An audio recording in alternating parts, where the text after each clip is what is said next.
Biblia inasema ya kwamba tutunze mkuu wetu tunapoingia nyumbani mwa Mungu. Makanisa siku hizi yamenajisiwa, makanisa ya Mungu yananajisiwa.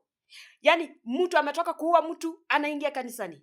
Mtu ametoka kuroka usiku anaingia kanisani. Mtu amefanya mambo yake usiku anaingia kanisani. Wiki mzima mtu amefanya mambo maovu anaingia kanisani. Kanisa limegeuka, limekuwa kama choo. Choo ambayo watu wanaingia tu kila sambuli. Yaani choo ndio inaingiwa tu na kila viatu.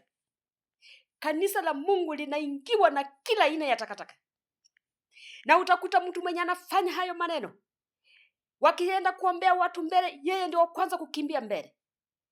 Wakisema watu wakuja mbele, yeye ndio mstari wa mbele. Wengine wameenda makanisani kuokota watu miguu zao. Wengine wameenda makanisani kutondoa watu manywele kwa vichwa. Ninatuma moto wa Roho Mtakatifu mahali hizo vitu zinaenda, mahali hizo manywele zinaenda, mahali hizo matope zenye mnaokota zinaenda, kwa moto wa Roho Mtakatifu kuteketeza na kuchoma everything in Jesus name. In Jesus name. Makanisa yameharibika. Makanisa ya Mungu yameharibiwa. Yaani yamechanganywa na kila aina. Yaani ni makuku pamoja na ngano.